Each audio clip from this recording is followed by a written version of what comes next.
Good morning, respected Director Sir, Deans, HODs, faculty members and my dear students. Today we are here to have a mentoring session for our innovation ambassadors who will drive startups among our young entrepreneurs. Let me briefly introduce our today's guest speaker, Mr. Sushil Shukla Sir, who is Assistant Professor and Vice President IIC Cell of IIMT College of Management. He has a rich and diverse experience of industry as well as academia. After serving for 10 years in Indian Air Force, he worked in reputed organizations like Reliance Infocom, Tata Teleservices, Reliance Telecom, Ericsson Global for 2 decades in leadership roles in network engineering function. He is Global Certified Competency Assessor through Ericsson. He is PMP certified from Project Management Institute, USA. He has been industry panelist for Symbiosis Pune, Noida and Bengaluru for final selection process of management students. Let me call Mr. Sushil Sir on the dais. I welcome you, sir. Thank you. Good morning, respected Director Sir, Deans, HODs, respected faculty members and my dear students. I feel honored and privileged to get this opportunity to speak on the session which is very prominent as a subject.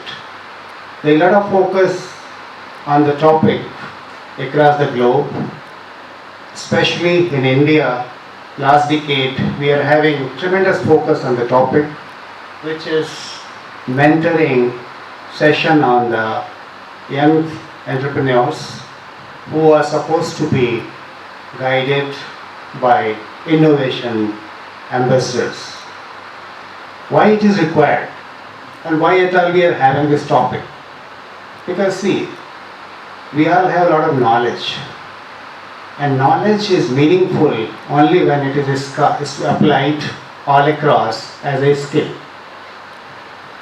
So for applying, first of all we have to instigate a lot of meaning to it, why at all we require these startups and how we can make them successful. So the topic here is how we can have innovation ambassadors so that they can drive the same startup idea among young budding students. You all know that we are having a lot of intake on the young budding students who are not very much thorough about what is entrepreneurship, what is the potential of entrepreneurship, what is the actual application part of entrepreneurship or a startup. So we have to conduct sequence of sessions as a enabler or driver. So all faculty members here in all the programs are supposed to have a very structured program as entrepreneurship development program, or you can say EDP. Also we need to know that what is the step-by-step process to drive this innovation. So first of all, what happened actually as a suggestion that in each and every program, or whether it is BBA, BJMC, BCom, BCA or other programs, what we need to do, we need to identify the potential candidate as a student, that whoever is already having the idea to solve some of the other problem of any sector. So first of all we need to identify those students, and then there may be some students who are having business background or some startup background as a medium or small business kind of scenario. So once we have some business entrepreneurs already there among our students, so we can very well identify them, and then we can make them as a driver or as an enabler, as an innovative ambassador, so that they can even drive the same idea and thoughts and action among other aspiring students. So we have to make this spread all across, because it is for sure everybody can't be entrepreneur. At the same time, there may be somebody who is having a very innovative and creative idea, but just we have to create an ecosystem or culture to nurture that idea to a level where we can really, practicalize that and capitalize that idea to launch as a product or service to solve some or the other problem. So first thing is, we need to understand that first we need to identify our own innovation ambassadors among faculty members, so that they can drive the same in their respective programs as a mentor, guide or ambassadors. Because through a structured and innovative approach only we can drive this as a project or program, so that we can measure it and manage it efficiently and effectively. Without that, we cannot just have aspirations fulfilled. Why? Because once we not driving this kind of programs, so the output and results will not be as desired. So that's why we have to structure this particular program so that we can just continuously have a weekly 1 or 2 sessions where we need to discuss and brainstorm what are the ideas, how that idea is feasible, what are the challenges, so that after discussing we can just formulate, and by using the design thinking process we can see whether what kind of product and idea they are going to design and develop. And once they are designing and develop, then with the help of experts and innovation ambassadors or mentor or guide, we can validate that idea, and after validating we can get that ready for application. Once it is applied, then we will take a lot of feedback from the end users.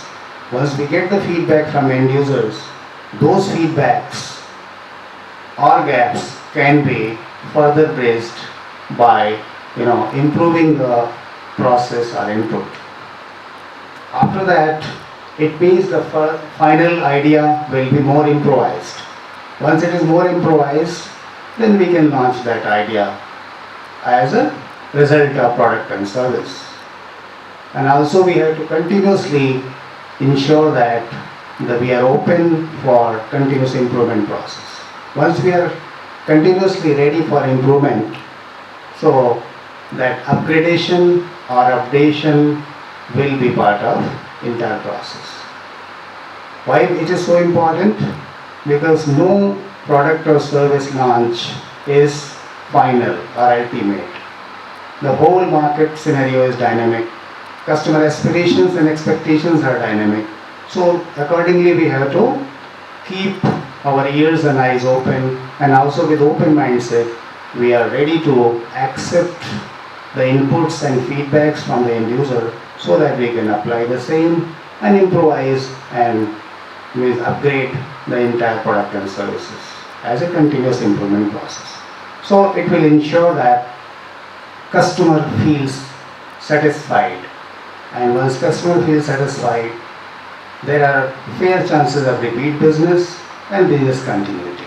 Once repeat business and business continuity is ensured, there is no doubt that entrepreneurship or a startup is not successful. Because ultimate aim is to establish a product and service as a startup to solve some problem in an innovative and creative way. And not only that, at the same time we need to grow that as a long-term vision, and also we have to make it sustainable. So establishing, growing and making it sustainable so that it is having a long-term fulfillment of the end user perception and aspirations. So with this idea, I think then all the faculty members and the innovation drivers will continue this practice among their respective programs, so that the young budding students are getting an ecosystem and platform to explore and excel in their respective areas as a practice and habit to innovate to create and to establish new ideas and new projects and contribute to the entrepreneurship focus at every level, be it central government, state government or local government, to build the Indian economy and grow the Indian economy to the next level. So with this, I think I'm closing the session. Thank you so much for this opportunity once again. I hope all these insights and triggers will enable you to apply the knowledge and learnings on day-to-day basis. So with consistency, I am sure that there is no doubt that we can be successful entrepreneurs in the days to come. Thank you so much. Wish you all the best. Thank you so much, Sushil sir. This session was really enlightening.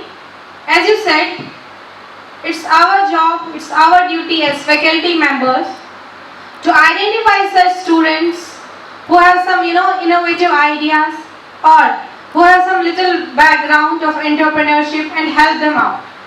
So, these insights, we are really thankful for those, and I hope we as a faculty and students both will use it in real life scenarios. Thank you very much, sir.